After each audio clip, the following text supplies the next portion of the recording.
Look at me. Do I look like a murderer? Jonathan Cox would repeat those words later, his voice cracking as police closed in. But by then, it was already too late. A teenager was dead, and a party had turned into a crime scene. Spring 2022. A house party in Surrey brings together teenagers from neighboring towns. At first, it's exactly what you'd expect, music pulsing through the walls, laughter spilling onto the street, groups forming and reforming throughout the night. But as alcohol flows and egos collide, tension begins to rise. What starts as a verbal disagreement soon turns physical. A fight breaks out, drawing in several teens from both sides. Shouting. Pushing. Chaos. Eventually, others step in, pulling people apart. The confrontation ends without serious injury, and the party quickly dissolves. Most of the teenagers leave shaken but ready to forget it ever happened. One doesn't. 18-year-old Jonathan Cox walks away humiliated and furious. The embarrassment burns deeper than any bruise. While others replay the night once or twice before moving on, Jonathan replays it endlessly. His anger, once spread across the entire opposing group, narrows until it settles on one person, 17-year-old Kyle Wright. In Jonathan's mind, Kyle wasn't just involved in the fight. He was responsible. Jonathan already has a reputation. He is known to police and has prior convictions related to knives. He has a fascination with weapons that those around him are aware of. Yet on the surface, his life looks unremarkable. He works shifts at a local McDonald's. He spends time with friends. To most people, he appears ordinary. But beneath that exterior, resentment is building. Weeks pass. The memory of the fight doesn't fade for Jonathan, it sharpens. Then, word reaches him about another house party. This one is closer. It's being organized in Camberley, Jonathan's own town. That detail matters. Kyle and his friends are from Aldershot, the neighboring town.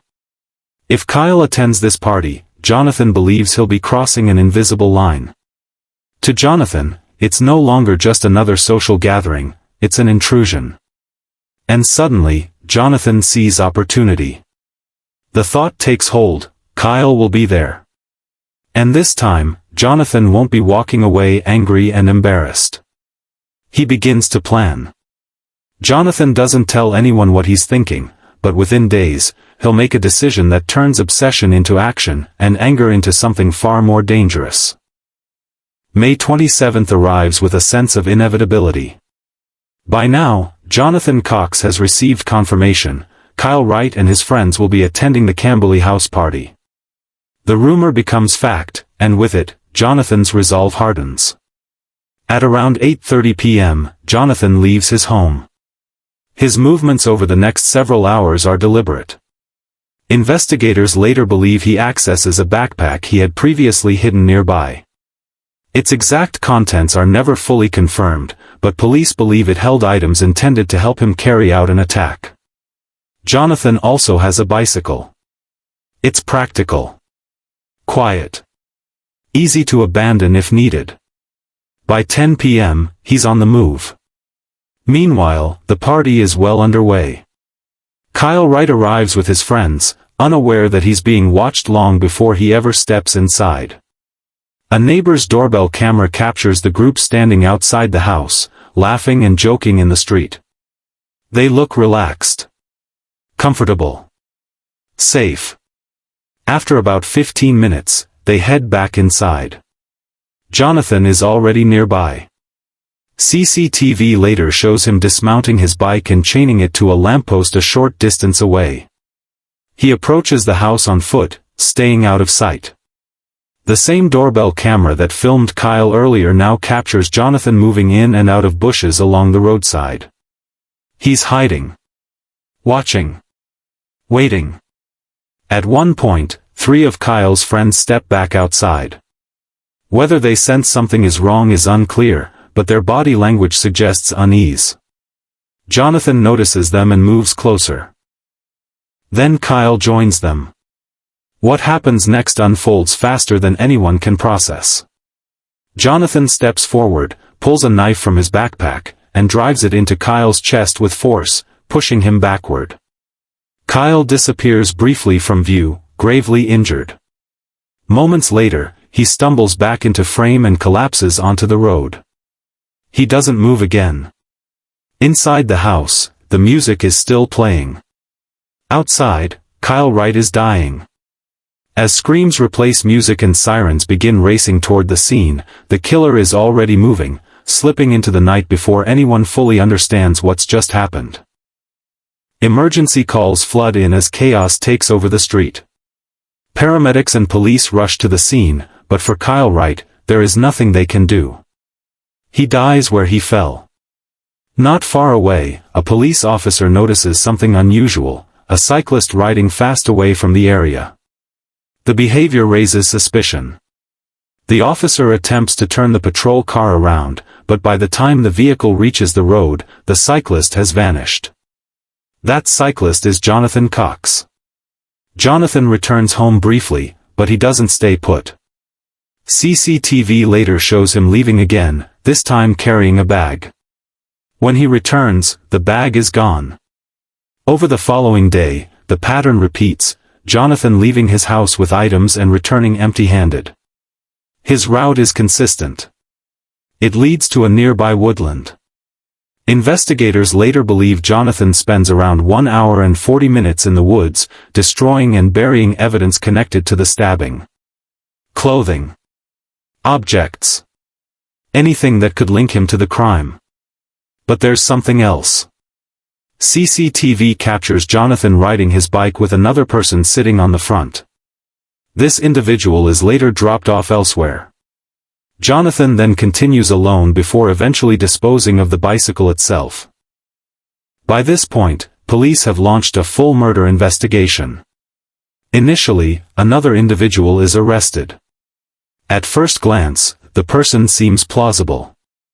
But detectives now have the doorbell footage showing both the moments before and after the attack. One detail stands out: height. Kyle Wright was approximately 5 feet 11 inches. When investigators compare his height to that of the attacker in the footage, they notice the suspect appears significantly smaller. The man in custody doesn't match. Attention shifts back to the witnesses. Kyle's friends provide descriptions of the attacker, his build, his clothing, his behavior. Their accounts align with each other. And they don't match the person currently being held. Then comes the tip. A name is passed to detectives: Jonathan Cox. When police look into him, everything begins to align. His history with knives. The witness descriptions. The CCTV footage. Jonathan quickly becomes the prime suspect.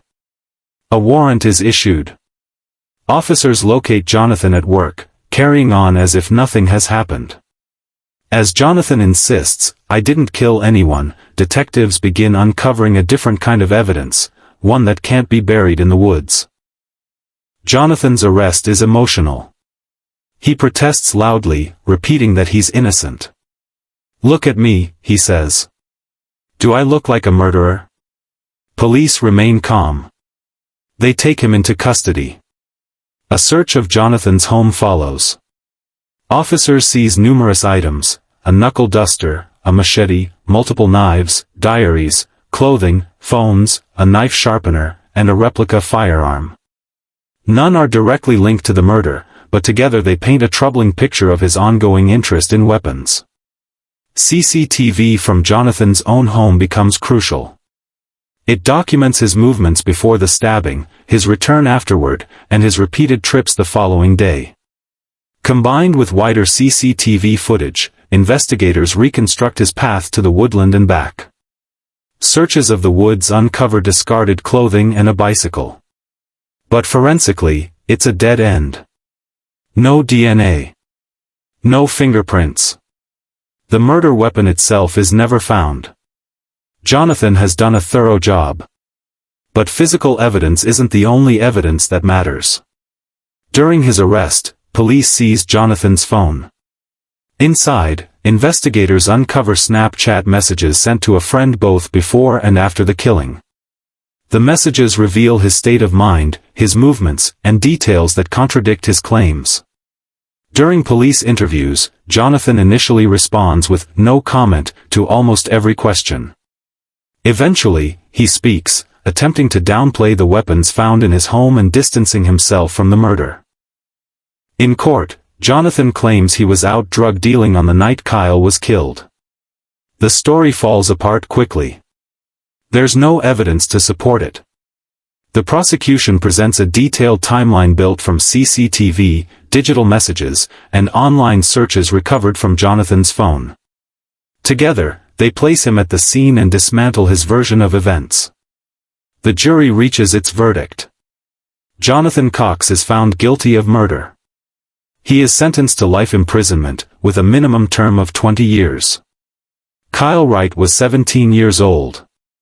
One moment of obsession ended one life, and permanently defined another.